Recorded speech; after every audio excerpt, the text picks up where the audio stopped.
Hello, this is Dr. Grande. Welcome to my video on how to calculate Chromebooks Alpha. I'll also be showing you how to interpret Chromebooks Alpha. So let's start with a data set in SPSS. And Chromebooks Alpha is a test of reliability of a scale. So I have here 50 cases, or 50 participants, and 10 individual items that they responded to. And these are in a Likert scale. So they're 1 through 5. So 5 possible responses. And these variables, item 1, item 2, item 3, represent the actual responses given by the participant.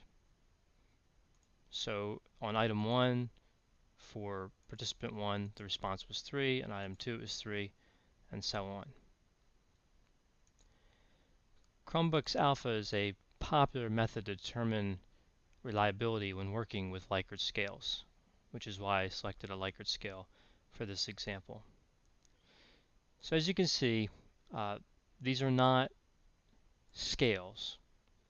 All 10 items taken together would be a scale. So items 1 through 10 represent a scale, or sometimes called a subscale, of an instrument.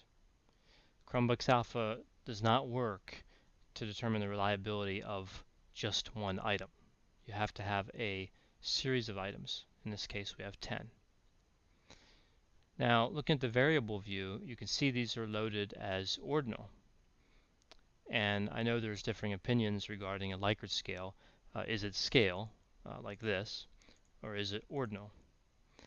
I'm going to be a little more conservative for this demonstration and assume that Likert scale is ordinal, but I'm aware that, of course, many people believe that you can also use it as scale. I believe that is true in certain circumstances. But let's just going to set that at ordinal. Of course, the case number is nominal. So to analyze this, to determine Chromebooks Alpha, you go to Analyze, then to Scale, then Reliability Analysis. Now I already have this populated, so I'm going to return this back to default. So this is what it looks like by default, and the statistics, nothing would be checked off. This is how it would look. So what you want to have over here, of course, is your items. So select all and then just subtract case, and you can move them over one shot. You can see you have all 10. We leave it at alpha, looking for Chromebooks Alpha. And the statistics, I like to run the descriptors for the item, scale, and the scale item if deleted, which is a very interesting output, and then correlations. Continue. And OK, and let's take a look at the results. You can see we have 50 cases and no missing values. The Chromebooks Alpha is at 0.606. Alright, so that would be 0.7 is generally considered good, 0.6 would be considered questionable. So let's take a look at the different means. You can see that the means and the standard deviations are all fairly close except for item 7 and item 10. They have a higher mean and a higher standard deviation. And then we can see the inter-item correlation matrix, which is pretty straightforward. And then we have the item total statistics, and I want to draw attention in particular to the alpha if an item is deleted. So what this does is it tells you if you delete a particular item, how does it affect the reliability of your scale?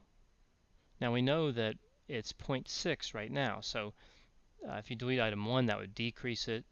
Item 2 would decrease it. Matter of fact, all these items would decrease it except for item 10, which would actually increase it to 0.698, which is almost at good. It's very close, 0.698. So what's, this would be as if we were building this instrument, right? So let's take the data we just, or the results we just looked at from the output window and apply it. So we'll analyze and go to scale, reliability analysis. Now let's take out item 10. Now we kind of know it's going to happen, right, because it told us. You can see it boosted Chromebooks Alpha to just about an acceptable level. And now let's look and see if anything else can push it higher. And of course now we see item 7 stands out at 0.76, which would definitely be a good Chromebooks Alpha. All these others are of course lower.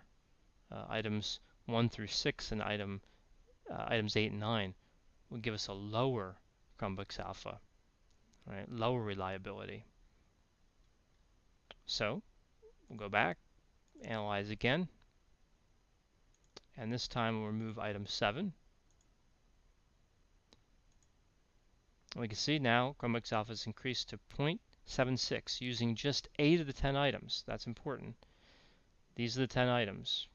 Item 10, item 7 notably missing. And our Chromebooks Alpha is 0.76, and you can see that item 1 being deleted now would move it up a little bit, but and of course item 9 a little bit, but that's not really something that is a huge increase. So I think if you're looking for a good reliability coefficient, the items to retain here would be 1 through 6 and 8 and 9.